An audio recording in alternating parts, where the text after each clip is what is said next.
Be the wolf among sheep, Machiavelli, awaken ruthless clarity in a chaotic world. What if the parts of you that feel broken are not flaws, but doorways? In this video, we explore the sacred crack within each of us, the space where pain meets truth and healing begins. You'll be guided through the quiet power of vulnerability, the strength that grows from imperfection, and the beauty of becoming whole, not by fixing yourself, but by remembering who you are. This is not just a video about psychology. It is a mirror, a moment of stillness. A conversation between you and your deeper self. Whether you feel lost, numb, or just tired of pretending, stay with this message. The healing you seek doesn't come from escape. It begins right here. In stillness, in awareness, and in truth. Welcome to AwakeWithin. A warning before the darkness. What if the world you thought was kind was never truly safe? What if everything you believed about being good had slowly made you weaker? What if the ones who smile most are hiding the sharpest intentions? This is not a story of despair. It is a confrontation with reality. The truth is simple and uncomfortable. The world rewards appearance over substance, dominance over vulnerability, and noise over quiet depth. But in this very darkness, there is a gift, a chance to wake up. You are not powerless. You are not broken. You have simply been taught to silence your instinct and bury your pain beneath obedience. In a world where masks rule and silence is mistaken for peace, those who dare to see beyond the surface begin to awaken. This message is not meant to inspire fear but to stir recognition, to make you remember what your heart always knew. That the softness within you is not weakness. It is a quiet strength, a force that does not need to roar to be felt, a light that still shines even when unseen. So listen, not just with your ears, but with your soul. The world is not a fairy tale. But if you choose to wake up, you might just find the path back to yourself. The world as it truly is. The world you live in is not what it pretends to be. It wears the mask of order, but beneath is quiet chaos. Smiles hide fear, and kindness is often strategy, not care. People do not always seek connection, they seek control, status, protection from pain. What you were told was fair is often a silent game of power, where perception outranks truth and strength often beats sincerity. This is not to make you bitter, but to help you see. Because once you stop needing the world to be good, you start living from truth, not illusion. Awareness is not cynicism. It is freedom. When you see clearly, you stop being a pawn and start placing your own moves. You realize power is not evil, it is a tool. And the world is not cruel, it is indifferent. That indifference is not an enemy. It is a blank canvas waiting for meaning. You are not here to be protected by a perfect system. You are here to remember who you are and to build something honest from the ashes of false promises. The world may not always care. But that does not mean you stop caring. It means you care by choice, not conditioning. That is real strength. The dark side of false morality. You were taught that being good meant being agreeable. That kindness meant never upsetting anyone, and that morality meant always choosing peace, even at your own expense. But what if that definition was never about your growth? What if it was meant to make you quiet, compliant, and easy to control? False morality praises you for shrinking, for giving in, for staying silent when you want to speak. It tells you that to be loved, you must avoid conflict. But the cost is your authenticity, your truth, your voice. The world does not need more polite people, it needs real ones. True morality is not about perfection. It is about integrity, choosing what is right even when it is hard. Setting boundaries even when it feels selfish. Speaking truth even when your voice shakes. The dark side of false morality is that it makes self-erasure look noble. But there is nothing noble about losing yourself to be accepted. Healing begins and you stop betraying yourself to belong. When you realize that wholeness is more valuable than approval, that your softness is strongest when it comes with truth. That kindness is not silence, it is courage. Predatory instinct, power from both sides. In a world shaped by conflict and survival, the ones who thrive are rarely just kind or just clever, they are both. Power does not belong to the loudest or the most violent. It belongs to those who know when to be fierce and when to be silent. He lion leads with strength. The fox survives with strategy. But the human soul must carry both. Courage without wisdom becomes recklessness. And cunning without heart becomes manipulation. True power lies in balance, knowing when to speak and when to listen, when to protect and when to surrender. When to strike and when to walk away. The instinct to fight is not evil. It is ancient. It is protective. But if you forget to pair it with awareness, it can become a prison. The world will provoke your aggression. But you decide how to channel it. Do not abandon your fire, just learn to hold it with grace. The strongest person is not the one who never feels anger, but the one who knows how to use it without being used by it. Power without compassion breaks things. Compassion without strength breaks you. You were not made to be a predator or prey, you were made to be whole. The deception of appearances. Most people believe what they see, not what is real. Image becomes more powerful than truth. And appearance more valuable than integrity. We are taught to dress our wounds, to smile through pain, to act composed even when we are breaking. This performance earns praise, but leaves us hollow. The world rewards masks more than it honors authenticity. And yet we wonder why we feel disconnected. The deception of appearances is not just what others show us, it is also what we hide from ourselves. We wear strength to avoid shame. We pretend to be fine to avoid rejection. But in doing so, we abandon our truth and trade vulnerability for survival. There is no healing in pretending. There is no strength in suppression. True resilience is not looking untouchable. It is learning to face Fei without losing your softness. When you stop chasing how you should look and start honoring how you actually feel, you begin the real journey. Image can inspire. But only truth can transform. The world may judge you by the surface. But you will find peace only when you live from the center. Do not polish your pain into silence. Let it speak in your voice, because someone else needs to know they are not alone. The naked truth of power. Power is not evil, nor is it pure.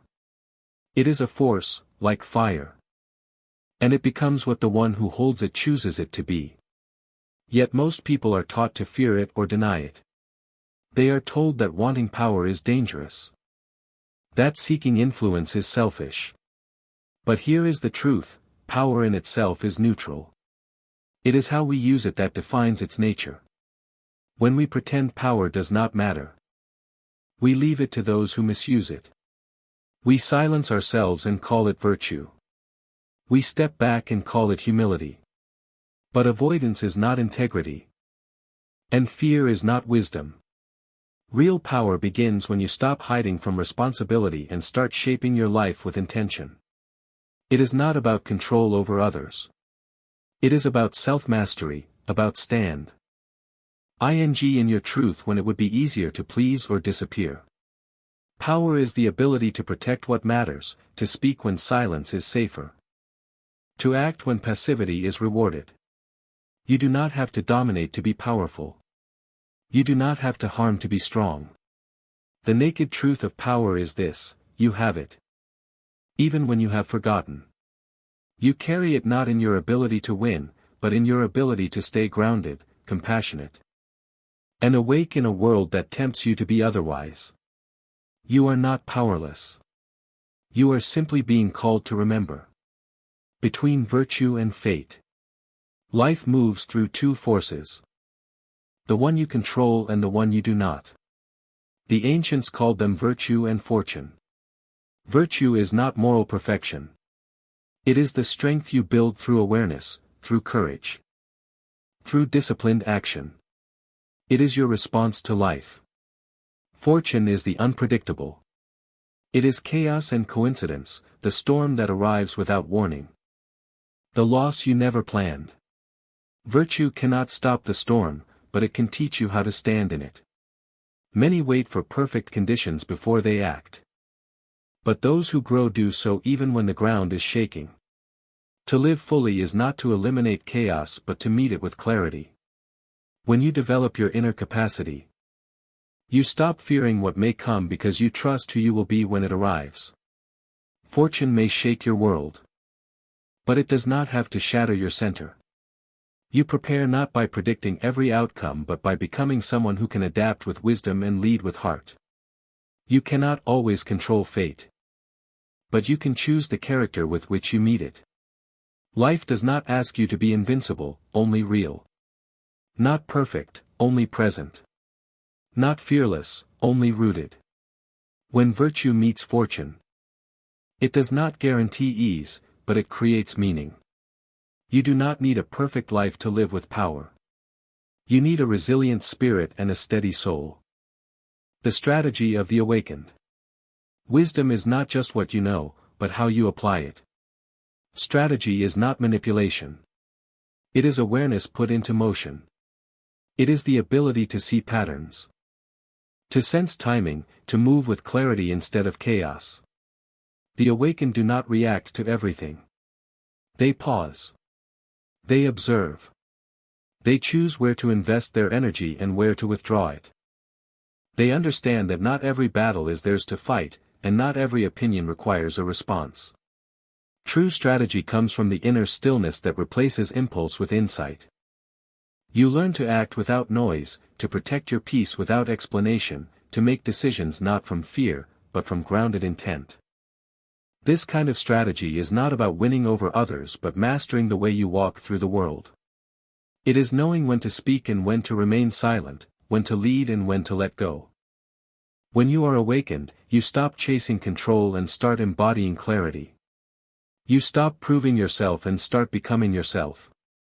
The awakened do not use strategy to dominate, but to preserve what is sacred within them. They do not seek power to escape weakness, but to deepen responsibility. Strategy becomes sacred when guided by purpose and rooted in truth. You are not here to conquer. You are here to choose wisely. Legacy and the true value of power. Power alone does not define a legacy. It is what you do with it, and how you make others feel in its presence, that lives beyond you.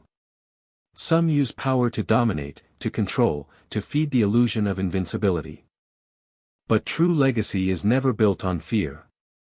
It is built on the quiet choices, the unseen integrity, the courage to act without applause. The value of power is not in how loudly it speaks, but in how consciously it moves. A life of meaning is not measured by the number of victories, but by the depth of impact you leave in the hearts you touch. Power becomes sacred when it serves something greater than ego, when it protects the vulnerable, uplifts the forgotten, and heals what was once broken. Legacy is not a monument of achievements. It is the memory others carry of how you made them feel, heard, seen, respected. It is not about being remembered as impressive, but as real. The world forgets titles and trophies but remembers presence and truth. Use your strength not just to rise, but to raise others. Not just to guard, but to guide. You are not here to prove your power. You are here to understand its purpose. Power is not what makes you great. Character does. That is what endures. That is what becomes legacy. The shadow player, Machiavelli in modern times. The modern world does not wear crowns or carry swords, but the game remains the same. It is played in boardrooms, media headlines, and silent glances across crowded rooms. The tactics are cleaner, but the motives remain. Power is still pursued, influence still weaponized, and trust still traded like currency. The Machiavellian spirit never vanished, it evolved. It now wears a suit, speaks with charm, and moves behind polished smiles. It understands perception better than truth. It shapes opinion without needing to be honest. This is not a call to become manipulative, but to become aware. To see the invisible game around you and stop being a passive piece in someone else's strategy. Modern manipulation hides behind virtue. Behind carefully crafted narratives that demand your loyalty while feeding your fear. To walk awake in this world, you must learn to read the subtext, not just the surface. To ask who benefits from your confusion, and who gains from your silence. You do not need to become a shadow to protect yourself. You need clarity, not paranoia. The true lesson of Machiavelli is not to deceive, but to understand how deception works, so that you are no longer deceived. Power in modern times is subtle, but real. To survive with soul intact. You must see without illusion and act with intention. Inner discipline, order within chaos. True power does not come from control over others, but from mastery over yourself. In a world that constantly demands your attention, your reaction, your opinion, discipline is not restriction, it is liberation. Inner discipline is the ability to pause before reacting. To observe before assuming, to choose your next step instead of being dragged by impulse. It is not about perfection. It is about presence. It is knowing that every thought does not need to be voiced, every feeling does not need to be followed, and every battle does not need to be fought. When the outside world is noisy, discipline becomes your quiet strength. When people seek chaos, you choose calm. When they provoke you, you choose clarity. This is not weakness. This is command. Discipline is not a cage. It is the space that lets your true self emerge. It is the ability to hold power without letting it harden you, to set boundaries without losing compassion. To stay open without being exposed. You do not need to control everything around you. You need to become someone who cannot be shaken by it. Inner order is not about having no storms. It is about becoming the stillness at the center of them. Chaos will always exist, but when you cultivate discipline within, you learn how to walk through it untouched and unchanged. Becoming the wolf, not to bite, but to survive. Becoming the wolf is not about becoming cruel. It is about waking up in a world that often rewards masks more than sincerity, and learning how to walk through it without losing yourself. The wolf is not feared because it attacks, but because it sees clearly. It watches. It waits. It acts when necessary, not from rage, but from awareness. To be the wolf is to stop apologizing for your strength. To stop shrinking to fit the comfort of others. It is learning how to stand alone without becoming bitter, how to protect your energy without closing your heart. The world may expect you to be quiet, agreeable, soft. But there is a difference between softness and submission. The wolf knows how to be gentle without being weak, fierce without being violent.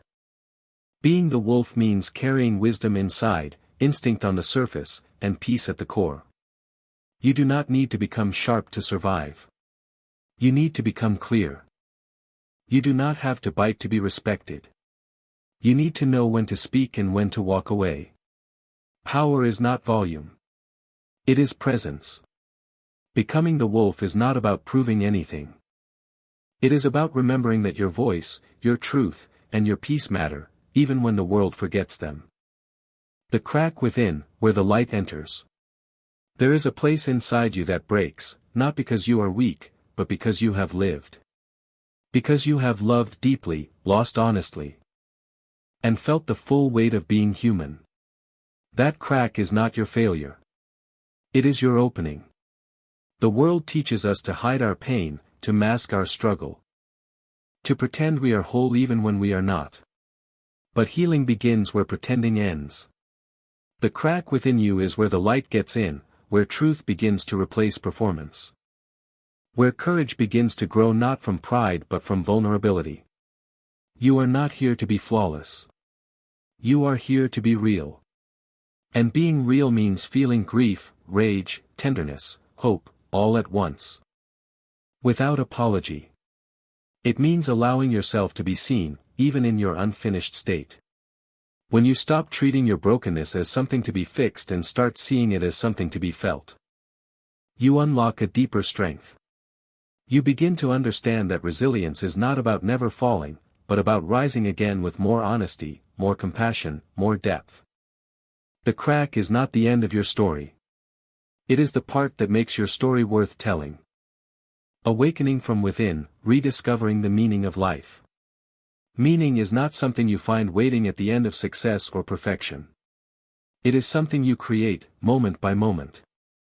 Through presence, through honesty, through how you choose to show up, even when no one is watching. Awakening is not a grand event. It is a quiet shift. A remembering that life is not a problem to solve, but a mystery to live. You begin to notice the sacred in the simple, a deep breath. A kind word, a silent moment of truth. The world may tell you that your worth is in achievement, but your soul knows better. It knows that the purpose of life is not to impress, but to connect, not to conquer, but to feel, not to avoid pain, but to grow from it. You awaken not by escaping the chaos, but by walking through it with your eyes open. Your life becomes meaningful when you stop chasing what you should be and start honoring what already is. You do not need a new identity. You need a deeper relationship with the one you already have. The meaning of life is not out there. It is within you, waiting to be remembered. The power of compassion, connection in a cold world. In a world that often feels cold, fast, and disconnected, compassion becomes a radical act. It is not weakness. It is strength that chooses to stay open in the face of pain. Compassion allows you to see yourself in others, to soften where you once hardened, and to offer what you once needed most. It is the bridge between isolation and belonging, not by fixing others, but by standing with them. You do not need to have the answers to bring comfort. You just need to be present, to listen without judgment, to hold space without control. In a time when many build walls, compassion builds doors. It invites truth without shame and reminds us that healing rarely happens alone. Your gentleness does not make you fragile. It makes you human. The power of compassion lies in its quiet refusal to give up on connection, even when the world teaches you to turn away. You do not need to save everyone. You simply need to care. And that choice, in itself, changes everything. The world may not slow down for your healing, but you can choose to walk slower within it. You can choose clarity over chaos, truth over performance, and connection over perfection. This is not the end. It is the beginning of something deeper. A return to yourself. A quiet revolution that starts from within.